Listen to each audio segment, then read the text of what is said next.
Transition back to civilian life is the biggest challenge our servicemen and women will face in their military careers. America invests millions training our warfighters to be the most competent in the world. That investment shouldn't end when the uniform comes off. The Jedburgh Podcast, the Jedburgh Media Channel, and the Green Beret Foundation are proud to announce our partnership with the University of Health and Performance outside of Bentonville, Arkansas. Matt Hesse is the founder and CEO of University of Health and Performance. This Veterans Day, I sat down with Matt to share his vision to build a world-class development program to train our veterans as certified personal trainers. In addition to the hard skills required to build health and fitness in others, UHP is also teaching the business skills needed to become a successful entrepreneur. Matt explains the process, the details behind each of the courses, why UHP has chosen Arkansas to call home, how he's building an ecosystem to support all aspects of veteran transition, and how UHP is leading the way in showing private industry just how valuable our veterans will be for the next generation of America. Watch, listen, or read our conversation from the UHP gym. Don't miss our full Veterans Day coverage from the UHP Veterans Day ceremonies. Follow the Jedburgh Podcast and the Green Beret Foundation on social media. Listen on your favorite podcast platform, read on our website, and watch the full video version on YouTube as we show you why America must continue to lead from the front, no matter the challenge. Matt, welcome to the Jedburgh Podcast. Thanks for having me.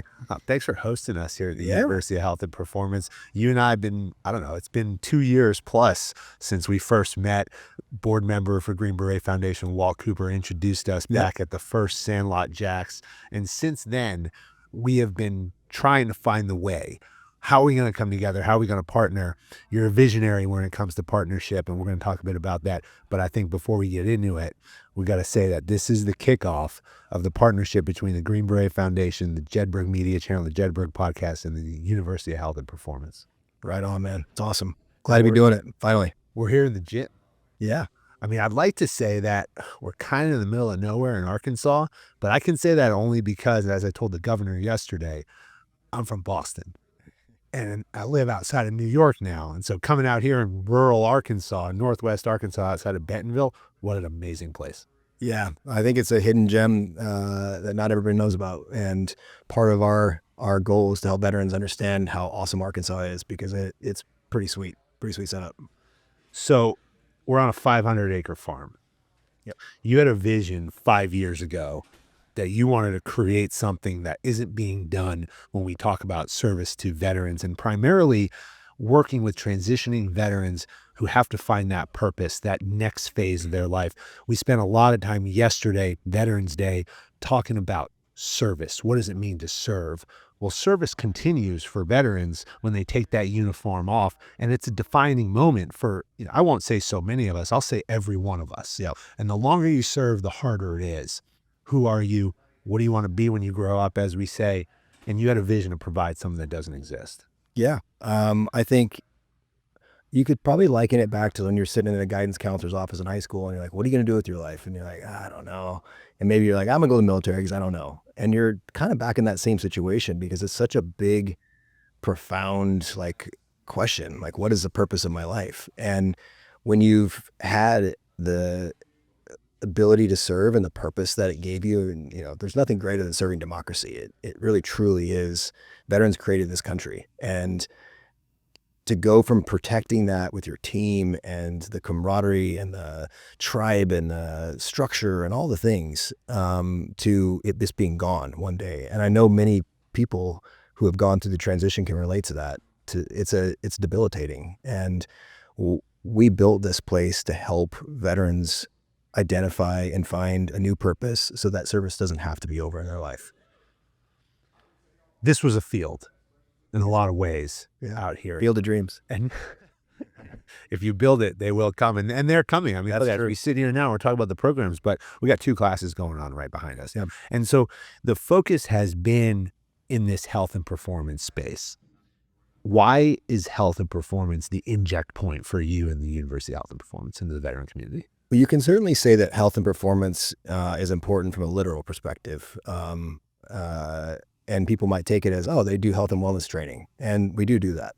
But the health of your life, or the health of your culture within your life and your business, and the performance of your life and the performance of your business, they have to be in alignment with each other. You can liken it to look at the recent we'll call it the woke era we just came out of. Companies and people started focusing on well, I want this and I want that. And they started giving them all those things because they were demanding for it. And performance was not part of the factor. It was like, oh, well, we got to make sure that they feel good and happy. And so the company's health from a culture perspective might have gone up. I'd argue it went down, but it might have gone up, but the performance went down. And so the health and performance of your life or your company need to be in balance. If you give people too much, the performance will go down. If you drive people too hard and you don't invest in them culturally, then eventually you'll burn them out. And so I think life and business is about creating balance, and the health and performance of your life is important. Well, and fitness is such an important part of not only being a veteran, but just creating, as you talked about, the balance, but how do you stay focused? Yeah, mental wellness. And in every episode, we'll do it here, so you're going to get the precursor.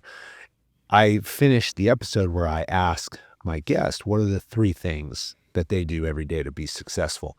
And I'll say 8 out of 10 times, one of those 3 is either balance between mental and physical health, or it's physical health. Yeah. Because if they feel that if I'm physically fit, then everything else kind of comes into play. Yeah. Everything comes into balance. John McPhee was on yesterday as well. I can't wait for this episode to come out. And this cracker. Yeah, because we did it on the back of a Humvee. Yeah. And that was a first. And I brewed that just so you could do that podcast in there. we got the ROI on it yesterday. But John, he talks about how he's got to tire himself out, because if he tires himself out, whether it be through working out or jujitsu, that he's mentally more focused. Fitness is a critical component of being in the military, and it's something that is often driven upon you because you have regiment, you have a group of folks who you're working out with, you've created a community every day, and it's part of your daily routine. But then you transition, and when you transition, well, now it's on you, like so many other factors in life, and you've got to, in a lot of ways, figure that out. How do I maintain that discipline? How do I do that? And we've all gone through our ebbs and flows since we get out.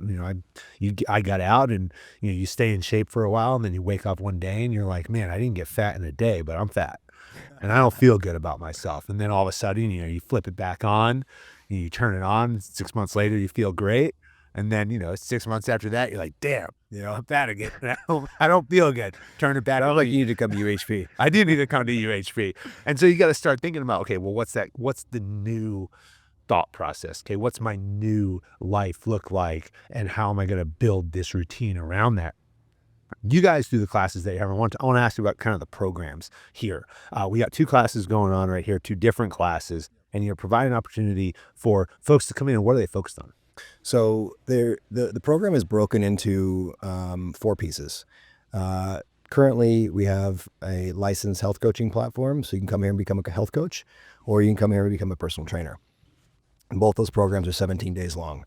Within those 2 programs, the first, call it 5 days, are what we call purpose blueprinting. And the purpose blueprinting process is identification of the things you're passionate about, the things you're skilled at, and the things you have experience in.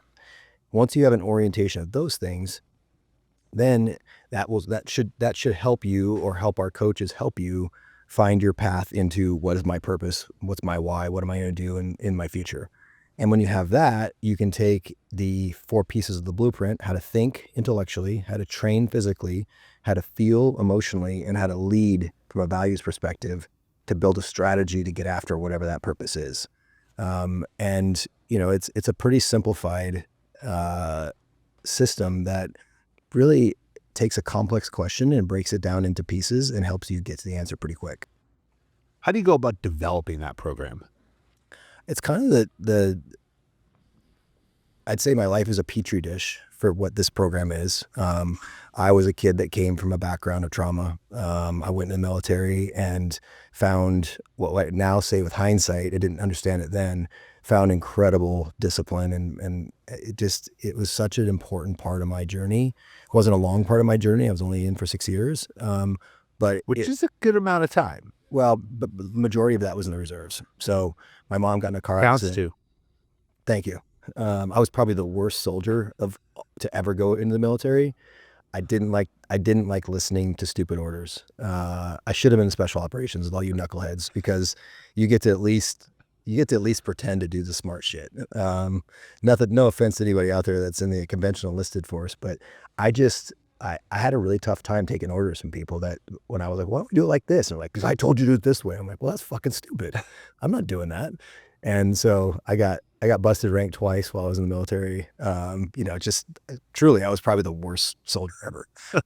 But I've come to value it so much. And I think that everybody that served, if they're being honest with themselves, they look back like, what an incredible opportunity to just do awesome shit with great people and to learn and grow and see great leadership, and just, it's awesome. Yeah. Awesome. We said your mom got in a car accident. What happened? She did. When I was just at the AIT, she got in a car wreck and broke her neck, and was, probably 10 more years as a quadriplegic. And I took care of her while I went to college using my GI Bill. Again, so thankful for that piece of legislation that put the GI Bill in place, because it gave me an education, allowed me to take care of my mom while I was going to college. And when she finally passed, it was probably the tipping point for me to really understand who I was. A lot of times when an event happens where trauma was attached to that event, when there's a closure to the event, like my mom dying, a lot of memories from my childhood came back, and I just, stuff I had forgotten, compartmentalization. We teach it in the military, right? And that moment, I would say, is what created the inertia to start building this. I was 32 years old, living in New York City. I just sold a company that I built for a few years, about 8 years. And, by all rights was really, really successful, but it was pretty empty relative to like fulfillment and what I wanted out of my life. And it's when I started doing a lot of reflection work. And you go back to the pillar of emotional awareness. A lot of us carry a lot of shit around we've not let out yet. And this place is a big part of this place is helping people do that, helping people be vulnerable. So I went through that myself. And then I took what I learned from that. And when I started running our first program, which is basically a retreat at a Boy Scout camp with little tiny beds and 35 vets that I either knew from service or that worked for me or that had heard about it. And we just lived there for a month and worked out, talked.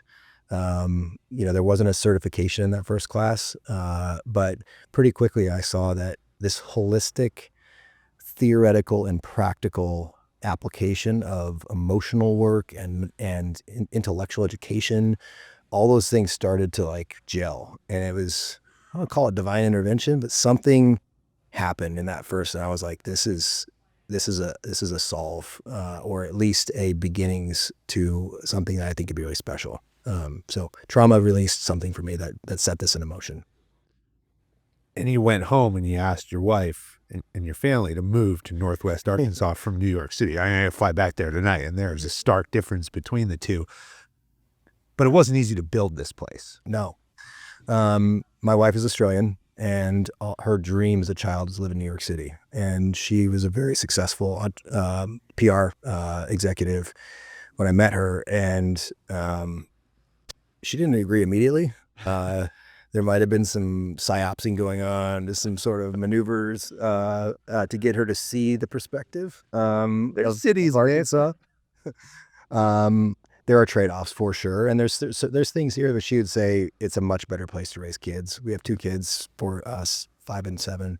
And they absolutely love it here. I mean, it's where can you take off in a helicopter from downtown Bentonville, fly out to the campus, drive ATVs and excavators and talk to veterans about purpose. And it's awesome. It's a really great place to live.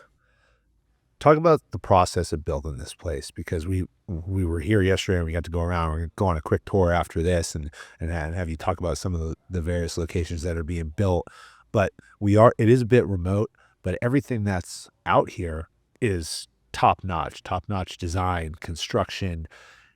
How do you actually fund bringing everything to here? It wasn't easy, but I really, that phrase you used a minute ago, if you build it, they will come, it really truly plays in here. I believe that great visionary leaders are unencumbered by their own I can't do it. They remove all the roadblocks of where most people think linearly, like, okay, I want to do this, so how am I going to do that? Oh, I can't do that because that's too hard. There's no way I could do that. I have the blessing and curse of being able to see where I want to go, and I don't look at anything other than, is it possible? So here's the vision. Like, I want to build this amazing place. And I check down on, like, is it possible? And what I don't do, what I do is oversimplify it. And what I don't do is recognize how hard, even though it's possible, the steps in between are. That's what allows, I think, visionaries to say, simply, is it possible? And like, yep, okay, let's do it. And when you pair that with unrelenting determination and grit, like, I'm not fucking quitting ever. Like, I will not quit. And failure is not possible if you don't quit. And I think that if you look at it like, I'm going to pivot until I win, I'm going to find a way, then you never quit and you never fail because you just unrelentingly. So you asked the question, how hard is it to build? We have nearly $20 million of infrastructure here. And the majority of that infrastructure was funded by my wife and I. But a good significant amount of it was funded by partnerships. Brands like C4, you're drinking some of my partnership there. They incredible organization, big company, nearly $1 billion business. Dr. Pepper owns a piece of it, but the founder owns a majority of it still, and he's highly involved in things that he is passionate and cares about. And because he's got the scale of influence, he can put his thumb on the scale and tip it. And he did that here. We have a significant partnership with them. We have a clinical research lab here. I just left there. Yeah, here. I'm still sitting a little awkward. I noticed it because I got the right leg treatment in there. You better get the left one in there. You'll be walking funny. I know. I need to ask them about that. But actually, a really impressive place. Yeah. So every university does clinical research work. We are doing it in the human performance space, and we'll eventually bring it into the tactical space. Doing research work on performance, and tactical could be how to improve performance in these special operations community relative to cognitive performance or physical performance. It could also be PTSD work and looking at neurocognitive function after impacts and brain blasts, and I think there's we're scratching the surface on so many different things here because this place is a canvas. You can really do anything here, and it's why. And we're going to talk about partnerships in a little bit, but one of the reasons I wanted to partner with the Green Beret Foundation so much is because of the population of leaders that are within it. I think Green Berets are unique in the community of special operations for a bunch of different reasons, but they're the intellectuals, I think, of our special operations community. They're dynamic thinkers. And I want innovation and dynamic thinkers here because you get innovation out of dynamic thinkers. So we'll talk about that a bit more. Well, I think when you talk about this relentless attitude, I call it the relentless pursuit. We use the term relentless pursuit in the military, especially as it pertained to the global war on terror. And the common phrase that you always heard was that we were in a relentless pursuit of our adversaries.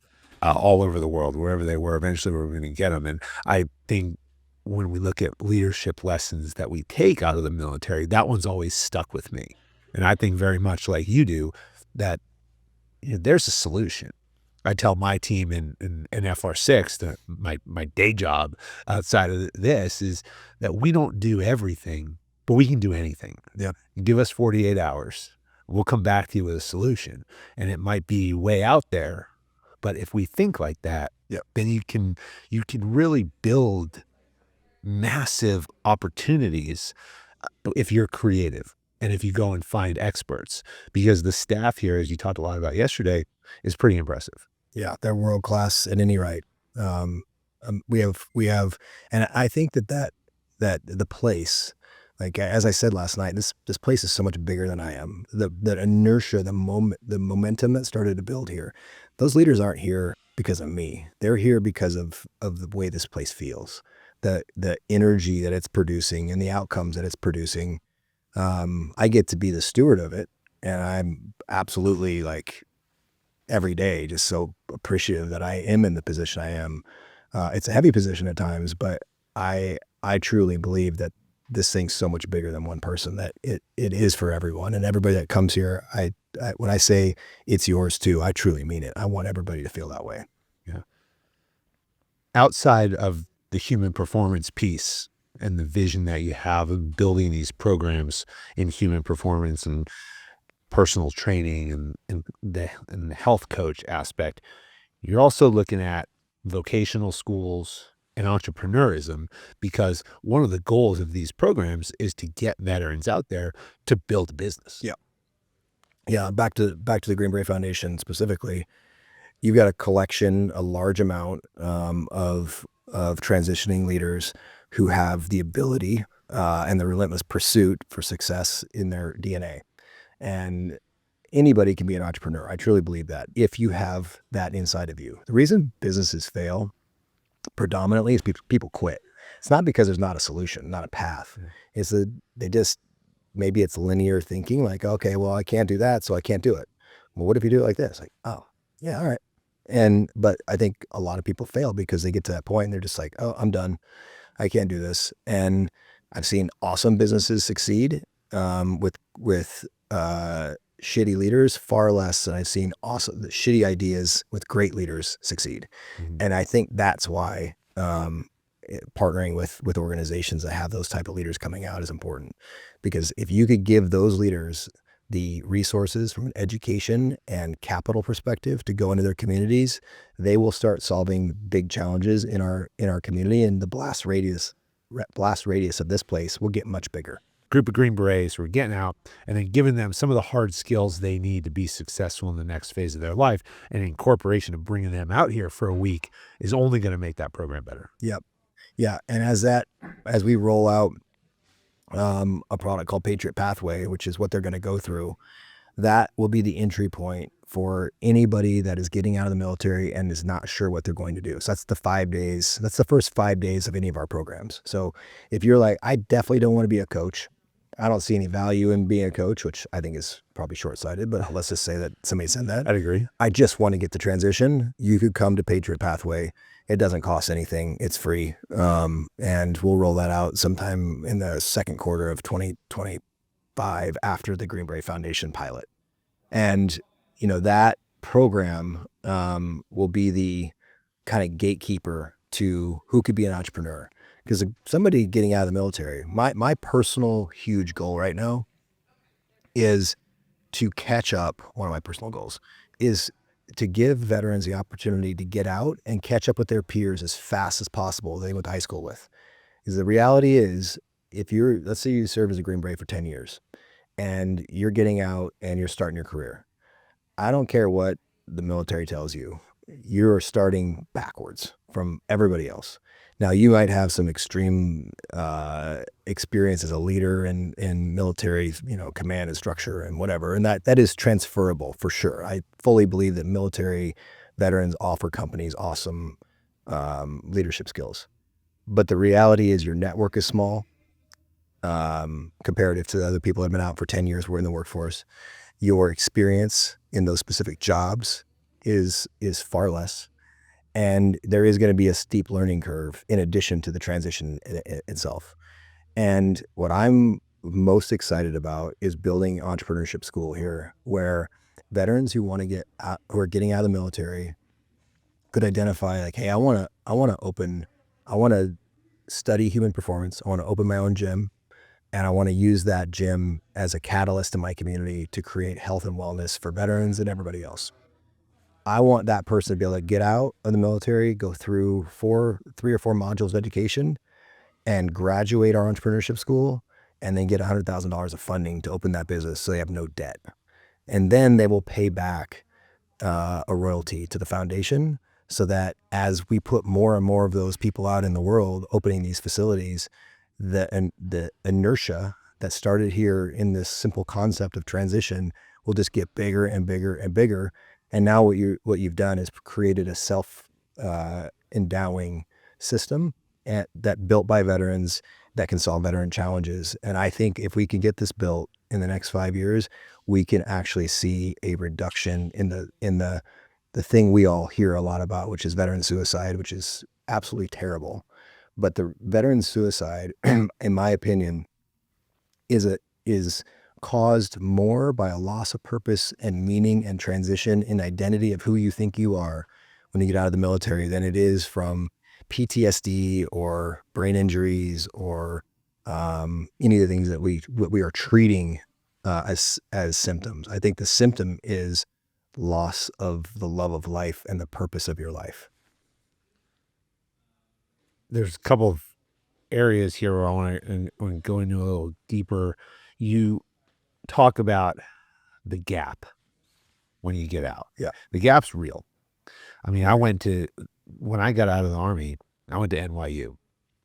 I went to the executive MBA program there. And so by definition, who's in the class? It's people who have been in the workforce for somewhere between 10 and 15, some people in 25 years. Yep. And you're coming together and you have an opportunity to learn from these folks who've been in industry while you get your education. But unlike a traditional MBA program where you have younger folks who might be in it, all these people have experience. And what I continuously told myself was, I had this set of experiences, which may or may not translate, as you said, but I lacked some very hard skills. That's unique that you actually had the perspective and the consciousness to say that, though. I knew Most don't. I knew it. I knew it quickly, that I didn't know anybody outside of the people in the military. Yep. I had no network. I had no experiences, outside of the fact that when I graduated undergrad, I went to basic training and then spent a decade at war. And then now after 13 years, I'm out in New York City trying to figure out who I am and what I want to be, realizing that these people who are sitting with me, although great people, are no smarter.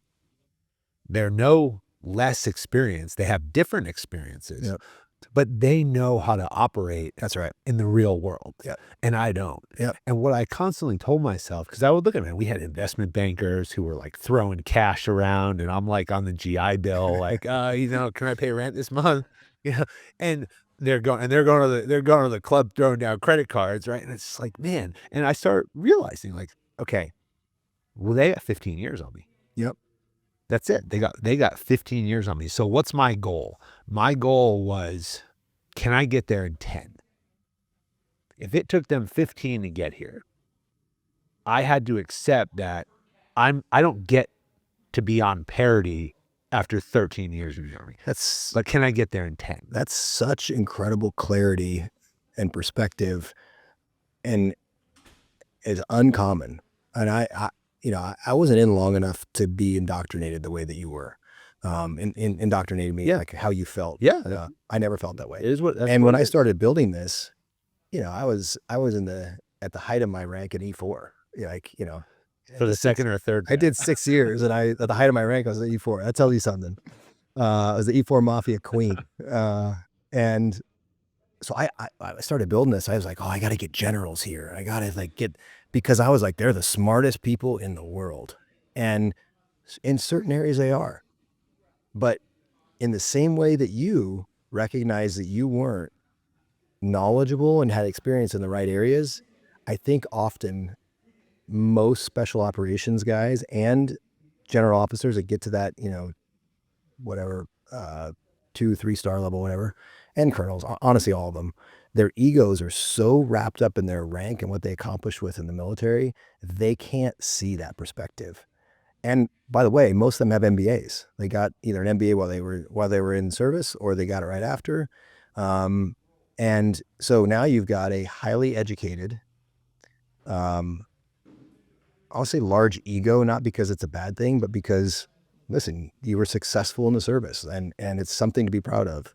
But if it becomes the defining factor of your civilian life, you're fucked, because it doesn't translate. Every single person I've ever met that translated out of a high impact military career into the civilian space has struggled, unless they found deep purpose in the new mission quickly. And even then, your ego and the identity of who you were in the military is always on your shoulder, and it's always like, no, you're fucking smarter than them. And the reality is, you might be smarter intellectually, but the experience that you lack compared to them will make you lose every time. Well, the other thing you talked about is this idea of the pity that people have for veterans. Yeah.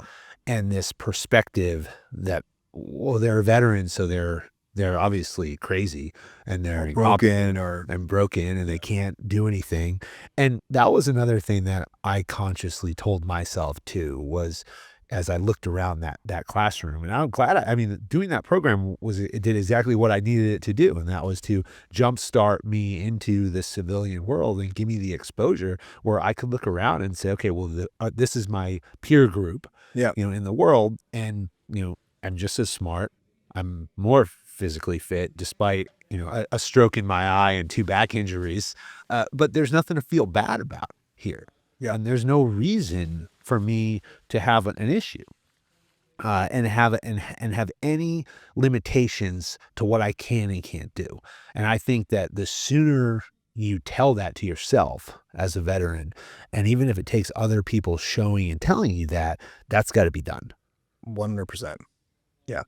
I think that the faster we get out of this pity narrative that we're in, because it's also now morphing your brain. Like it sounded like you had some great mentors, or you had some just incredible consciousness.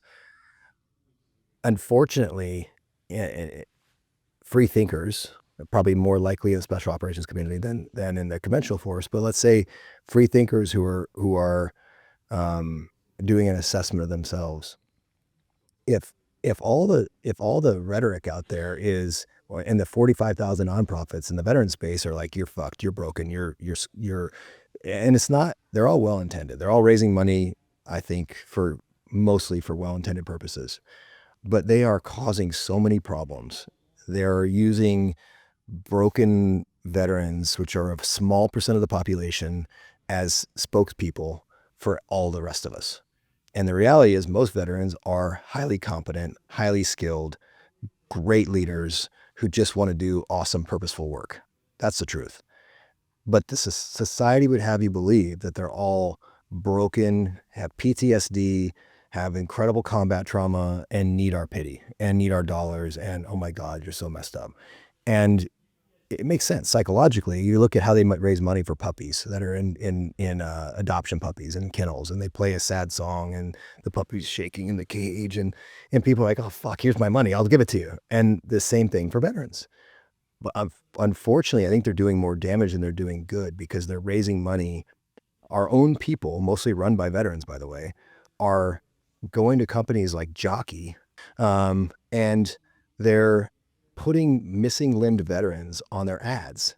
And then they're basically saying like, oh, buy our products because we give money to missing limbed veterans. And that makes kids like, I don't want to serve in the military. It makes our parents like, I don't want my kid to go to the Army. It's a national security issue now, so you're doing two things. You're victimizing the entire veteran population, and you're making kids not want to serve.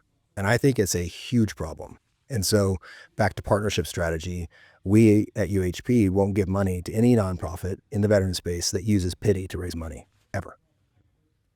One of the biggest, I think, challenges of transition is that there's really no process. I remember coming into the Army. I went out of college. I had an OCS contract, but you got to go to basic training before you do that. And so when did that process started? In like April of 2003. And then you go to the recruiter, you go through the process, you go through the delayed entry program. And that whole time you're meeting with the recruiter, they're starting to shape your thought process. I went in October of 2003, you go to basic training for 9 weeks. You go to 14 weeks at OCS. And then you go, I think I had 4 months at the infantry officer basic course, ranger school, airborne school. But I was in the Army a year and a half, 2 years into this process before I even got to my unit, where they trained my thought process. They really, as you said, indoctrinated me into a mindset, programmed me, right? And then I went and got out. I came back from being General Linder's aide at SOC Africa, said, I think this is it. I got to move on and go do something else. And it was, okay, check in, once a week, let us know you're okay. And I got 4 months to figure out what I was going to do, watching this clock every day. Yeah. What am I going to do today to figure out. Fear and uncertainty building up. Yeah. Because January 16th, that was it. Yeah. I was signing out. And I went in to sign out, and you kind of have say your goodbyes to your unit, and get that done in about an hour, and Walk out the then gate. I went to out processing. Yep. And some fine lady who I'd never met before and will never see again asked me for my ID card and handed me a piece of paper and shook my hand, walked me to the door, and said, "Thank you for your service." And I walked to my car, and I got in the car, and I started driving away because I was like, okay, whatever. The loneliest look. And Yeah. I got out the gate, and I looked in the rearview mirror, and I started crying. Yeah. Because I spent 13 years of my life doing this thing, and this thing was now over. But the years that I spent programming myself came down to a woman I never knew shaking my hand in an exchange that lasted about 2 minutes. Yep. Taking my ID card away, and you talked a few minutes ago about your identity. And your identity, lived in that ID card for so long, and someone else took it. That's so eloquently put. And I think when you combine that with, you seem to have a pretty low ego about your service, which is great. But let's take somebody that has a high ego about their service. They're pulling out the gate, and that's it.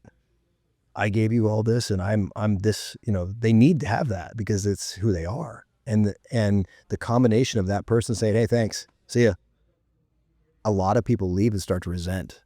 They're like, well, I gave it so much. Why? I would argue a time you realize it gave you just as much as you gave it.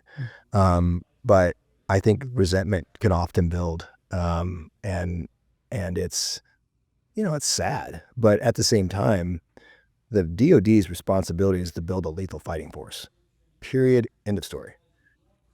And if you are no longer part of that fighting force, just like any company you're leaving, like, hey, thanks, appreciate your time. They're not. I would argue that there's a duty, but where does the DOD's duty stop and the VA's start?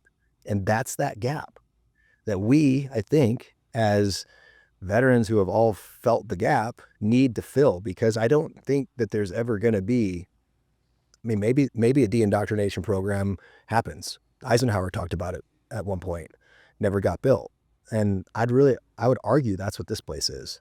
We are taking veterans from far and wide, bringing them here and slowing them down in a really rural, amazing piece of property with 300 bald eagles and trout in the river and time and space to think about who you are and what you want out of your life and to talk about what you went through. And so maybe the gate walk that you did doesn't have to be so long, because you come here before that gate walk happens. And when you walk out it, you know where you're going. And you also have better perspective on why you served and not just the hey, thanks, and you're gone. So I think that getting left of the problem and getting into the transition offices and even skills bridge programs where you can come here first and build a strategy, and we can give you awareness that gate walk's coming, and you don't have to cry at the end of it. Although crying's great, so you should do that. But sometimes you got no choice. That's what's going to happen. Hey. It's the assimilation into the new world. Yeah. And that's the gap that has to be closed. Yeah. And providing that opportunity is what you're doing here. So what's next for the organization over the, because we had everybody here yesterday. Governor Huckabee was here. We got a chance to sit down with her. Super excited about that. Senator Bozeman was here as well, here from Arkansas.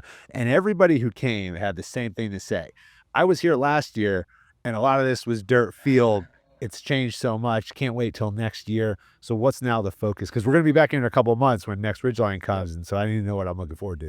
Well, we'll have a skyscraper here by then. We saw a big ass water tank. Yeah. That's the fire suppression system. So 2025, I'm putting it on the record now. My team's going to hate me for it, but 2025 we're going to launch Veterans Future Festival, and it is going to be the largest Veterans Day event in the country anywhere.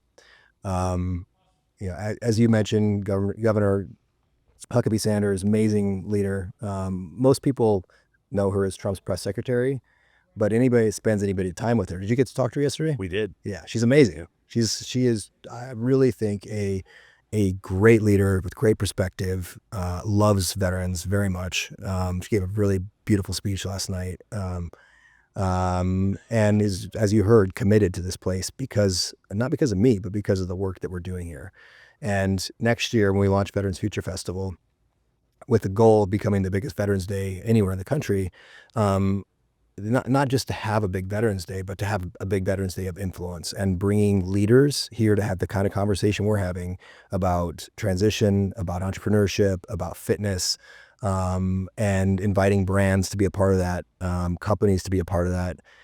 We shoot a ton of content out here, and we have a world-class media expert who's also a Green Beret here, Luke Peelgrain, who architects these shoots and tries to help connect military content into commercial goods. And we've been doing this for partners at Walmart for the last couple of years, and it works really, really well.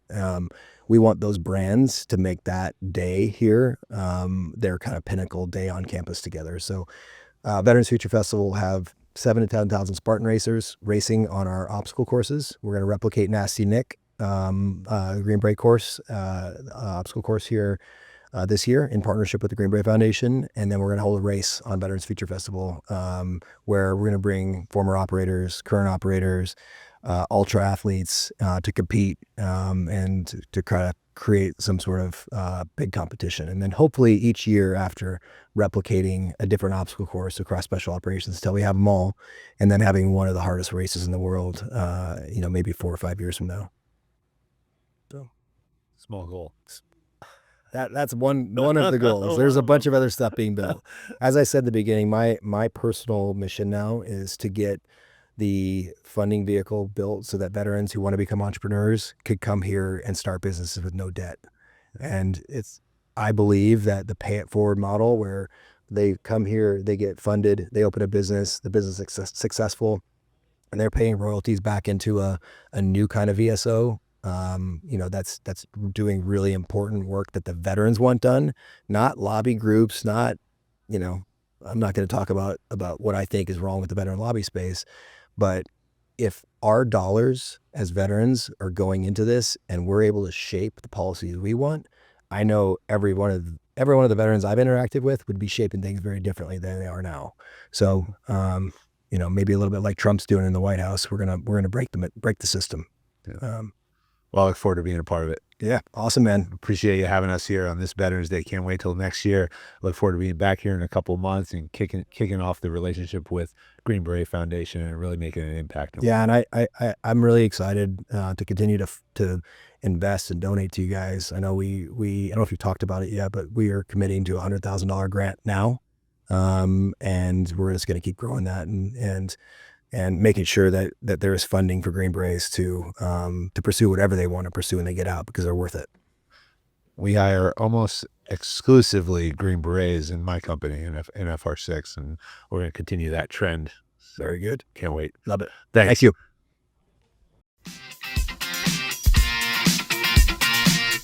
American Jedburghs went on to form the foundation of the United States Special Forces and the Special Activities Directorate of the Central Intelligence Agency. Thanks for listening to the Jedburgh Podcast, an official program of the Green Beret Foundation. I'm your creator and host, Fran Racioppi. Join us next week for a new episode on Apple, Spotify, or wherever you get your podcasts.